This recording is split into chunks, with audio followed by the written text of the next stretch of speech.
ওরা স্টার্ট যেহেতু ভালো করেছিল, বাট আমরা উইকেটও পাইছিলাম 3টা। তো এর জন্য হয়তো ওদের অলওয়েজ একটা প্রেশার থাকে, 200+ রান অলওয়েজ প্রেশার টিমের জন্য। সো ক্যাচটা নিয়ে যখন ধরছি, নিজেই মানে বিলিভ করতে পারতেছিলাম না যে ক্যাচটা ধরে ফেলছি অ্যাকচুয়ালি। আলহামদুলিল্লাহ আমাদের যে প্ল্যান থাকে, সো ব্যাটসম্যানরা অনেক ভালো ব্যাটিং করতেছে প্রত্যেকটা ম্যাচে। স্টার্টিংটা মানে T20 ফরম্যাটে ইম্পর্টেন্ট হচ্ছে স্টার্টিংটা। সো প্রতিটা ম্যাচে আমাদের আলহামদুলিল্লাহ যে খুব ভালো স্টার্ট করতেছি, দ্যাটস হয়তো আমরা 200+ করতেছি। হোম টিম হিসাবে অলওয়েজ একটা প্রেশার, যেহেতু আমাদের টিম হোম টিম এটা চিটাগং কিংস। সো যেহেতু উইন করতেছি মাশাআল্লাহ, 5টা ম্যাচে 4টা উইন। তো ট্রাই করবো যে বেস্ট এফোর্টটা দিয়ে, যার যার জায়গা থেকে বেস্টটা দিয়ে নেক্সট যে ম্যাচগুলো আছে সবগুলোতে উইন করার জন্য।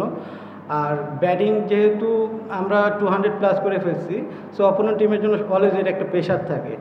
সো ওরা স্টার্ট যেহেতু ভালো করেছিল, বাট আমরা উইকেটও পাইছিলাম 3টা। তো এর জন্য হয়তো ওদের অলওয়েজ একটা প্রেশার থাকে, 200+ রান অলওয়েজ প্রেশার টিমের জন্য।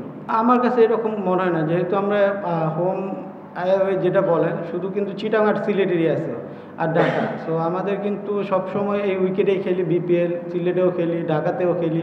সো এরকম কখনো ডিফারেন্স মনে হয় না পার্সোনালি আমার।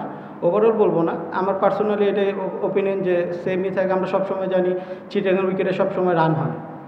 অ্যাকচুয়ালি ক্যাচটা এমন একটা জায়গায় ছিল, আমরা দুজনেই ধরতে পারতাম। সো আমি তখন আই কন্ট্যাক্ট করতেছিলাম যে খালেদের সাথে, যে লাস্ট মোমেন্টে আমি কল করেছি এবং ও স্টপ হয়ে গেছে।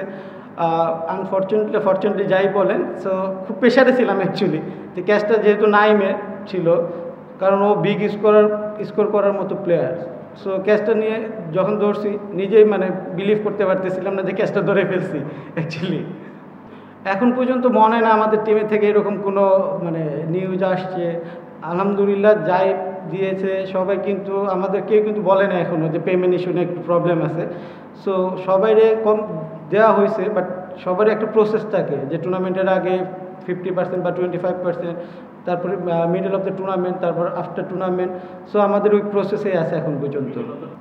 ডেফিনেটলি এটা অনেক ইম্পর্টেন্ট, যেহেতু আমরা খেলি, দিন শেষে কিন্তু টাকাটাই ম্যাটার করে। যেহেতু আমার প্রফেশনই হচ্ছে ক্রিকেট, দিন শেষে যখন খেলার পর যদি পেমেন্টটা পাই, অফকোর্স এটা আমার নিজেরও ভালো লাগা থাকে। তারপরে এটার উপরে ডিপেন্ড করে অনেক প্লেয়ার। আর বিপিএল এত বড় টুর্নামেন্ট, এটা অনেক দিন ধরে হয়ে আসতেছে। আর আমি বলবো যে এটা ন্যাশনাল এনসিএলের একটা কিন্তু T20 টুর্নামেন্ট হয়েছে। সো এই টুর্নামেন্টে যদি রেগুলার প্রসেসে হয়, ওই টুর্নামেন্ট থেকে তো বেশ কয়েকটা প্লেয়ার কিন্তু বিপিএলে টিম পেয়েছে। সো আমি মনে করি যে এই টুর্নামেন্টগুলো আমাদের, যেহেতু সবাই বলে যে আমরা পাওয়ার হিটার নাই, T20তে পিছিয়ে আছি, বিকজ আমরা প্রতি ইয়ারে একটা টুর্নামেন্ট খেলি T20। সো এরকম রেগুলার বেসিসে যদি এনসিএলের যে টুর্নামেন্টটা হয়েছে, এটা রেগুলার বেসিসে হইলে আমার মনে হয় যে আমাদের টিমের জন্য এবং ক্রিকেটের জন্য অনেক ডেভেলপ হবে।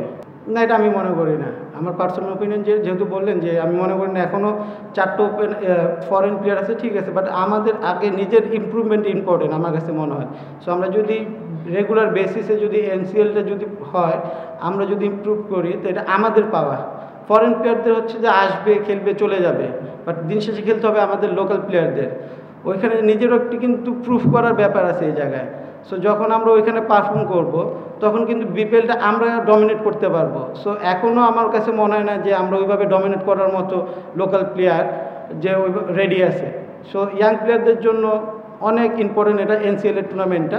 এটা যদি রেগুলার বেসিসে গেলে, তখন হয়তো বোর্ড এটা ডিসাইড করতে পারে যে 4টা বা 4টার জায়গায় 3টা ফরেন খেলাবে কিনা।